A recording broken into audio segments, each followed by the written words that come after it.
Hello everybody and welcome back to another episode of Saving Sunderland. Now in today's episode we will review our summer transfer business and we'll also play our game in the Community Shield against Chelsea. So this is our transfer business of the summer. We have signed one player for £70,000. Apart from that, we've sold £58 million worth of talent, which is actually a lot more depending on bonuses and things. But we'll quickly review the outs. So we did sell Moise Kean. He's an absolutely fantastic player. But in order to make room for some youngsters who I wanted to promote, I had to get rid of somebody and I got rid of him. He played 20 games last season in the Premier League, 13 starts with 7 substitute appearances, scoring 9 goals and getting 8 assists with an average rating of 7.55. By all means, he was a fantastic player for us. He has been a fantastic servant, but we ended up selling him for an initial fee of £29 million, but that will rise to £58 million depending on bonuses and clauses. So I'm sad to see him go, but yeah, it was a tough decision I had to make and I've made it. Harley Johnson went to Fulham for £18.25 million, rising to £22.5 million. He found himself a bit part player last year. We signed a lot of young central midfielders who made the step up into the first team squad. And yeah, Harley Johnson had maximised his potential. He was English, but we've got plenty of English boys now in the squad, so he wasn't as necessary as he has been in previous seasons. We sold Andrea Almeida to Sampdoria for £8 million. This was a guy we brought in for 600 grand. He's had numerous loan spells over the years, and we have made quite a good chunk of change on this guy. He is a talented player, but he's not really at the level of our first team squad. And you'll see a lot of these players are really good young players going on frees. I couldn't get them tied down to new contracts due to work permit issues. Nikola Hansic looks like he's going to be an absolutely fantastic centre-back. Juventus have picked him up on a free. We signed him on a free ourselves actually, but I couldn't get him tied down to another contract, unfortunately. The same goes for Augusto, a talented central midfielder. He left on a free.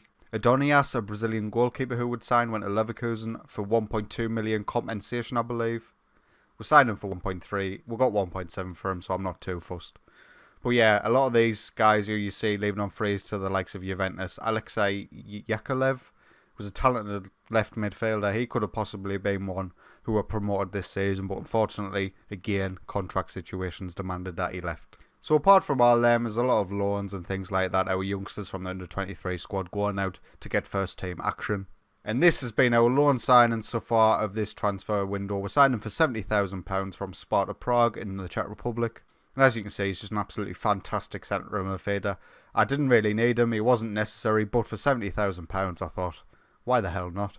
So now that's out the way, this is the team that is going to be playing against Chelsea in the Community Shield. We'll be playing Haller in goal. We're going to start with him. John Pickford will still be our number one, but he's in a bit of a mood at the minute, so he's getting dropped. Ruben Diaz, Oscar Pfeiffer and Matteo Rios at centre-back. Kieran Tierney's at left wing-back, with Michael Alphonse at right wing-back. Ndombele on his first start for a very long time after recovering from a 9-month injury. Mohamed Zahir in central midfield alongside Ndombele. Vignato on the right. Ahmed Sayed, it was the reason why I've sold Moise Kean, on the left, with Maximiliano Sugo up top. And this is Ahmed Sayed. He's an Egyptian left winger, and the reason why I wanted to bring him into the first team squad is that now on both wings I'm playing with pure wingers, whereas Moise Kean was an inside forward, out and out. He wasn't really suited for the winger role in terms of how he performed there. So yeah, this is a guy who's going to be coming in. I'm struggling to get him tied down to a contract, so I'm hoping when I'm giving him first team football, maybe in December or so, I'll be able to get this guy on a new deal. But yeah, he looks like a very talented left wing, as you can see. Incredibly fast, incredibly well-rounded physicals. His technicals and mentals are decent. Hopefully they'll improve given the game time. So that's the team. Let's get into the match. As we can see here, Chelsea are playing the exact same formation that we are playing. Thibaut Courtois in goal, Jonathan Tah, Jesus Vallejo and Kurt Zouma at centre-back. This guy who I've been chasing since he was 17 years old, Razak Otu, an absolutely incredible left-back. English. Now Chelsea are playing him. It's unlikely I'll ever be able to sign this guy. But yeah, he's absolutely fantastic. Hector Bellerin, right wing-back. Vada, central midfielder, Valentin Vada. I thought he was a real player. He's got 31 caps. He's classed as a world-class midfielder.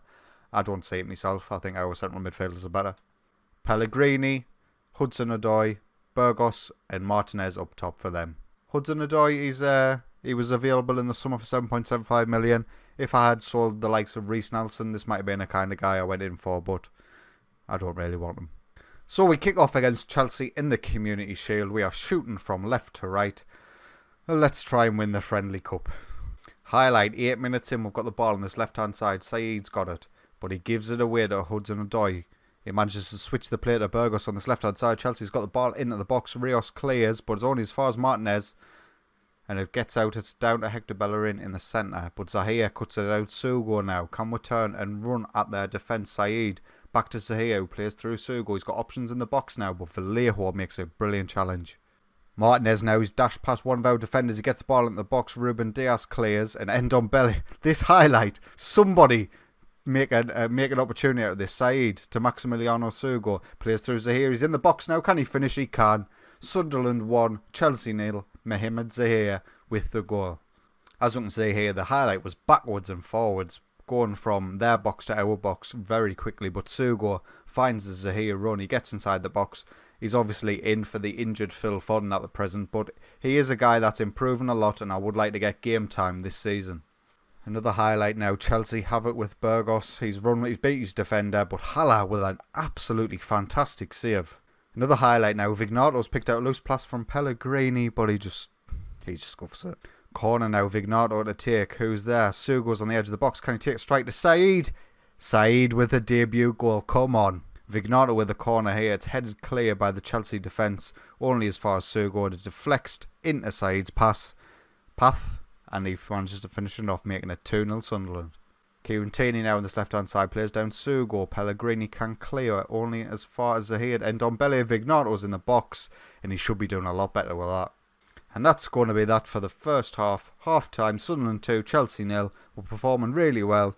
I'll get the boys back out. And this time we're shooting from right to left. 65 minutes in now, I'm going to make some changes. We'll get Zahir off for Matteo Guendouzi. We'll get Luis Enrique Aranz on for Maximiliano Sugo. And we'll get Reece Nelson on for Vignato. Reece Nelson, a player who last season really surprised me and how effective he was on that right-hand side. So hopefully, when Vignato's not performing, he can step up. Guendouzi to Althans down this right-hand side. Ndombele gets challenged in the box, but it comes back post to Saeed. He could have made it 3-0 in his second goal of the game. Highlight now, we've got the ball very deep. Ndombele plays the through ball to Luis Enrique Aranz, but Courtois is alert to it and he manages to get it clear. Ndombele picks up a loose pass from Pellegrini. Nielsen plays through Luis Enrique Aranz, who can't put it away.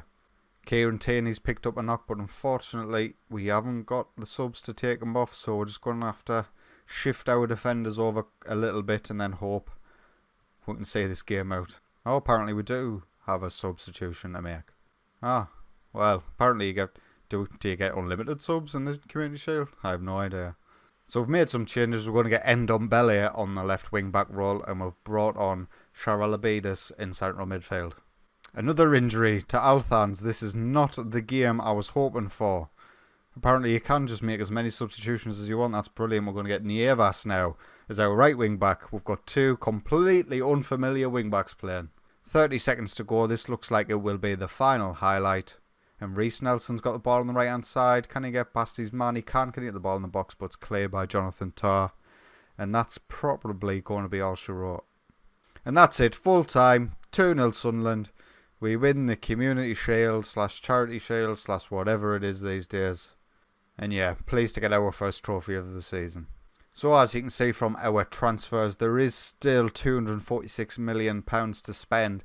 The 6 days of the transfer window still a go, but unless somebody comes up who is absolutely outstanding, I don't see myself signing anybody. We do have this guy Paco joining as an 18-year-old when he turns 18, which I think is 14th of August. That's when it is. So yeah, he'll just be one for the under-23 squad.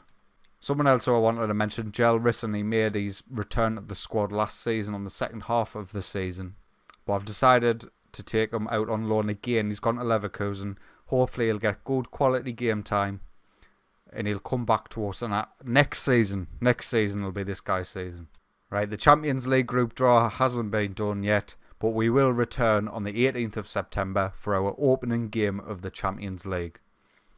Last season was fantastic in terms of our Premier League form, and I'm hoping we can replicate that again this season. But my main effort, my main focus will be this Champions League. So in the Premier League games leading up to it, I might make a completely rotated side. It was something I was doing towards the back end of last season, but it's about finding the right balance of keeping the form going and sort of you get the sense of like a team unity when you're playing the same first 11 every week, and you can tell the players are playing well together. So it'll be a bit of a balancing act in terms of keeping the squad happy, keeping the squad fit, and keeping the squad in form for the Champions League specifically.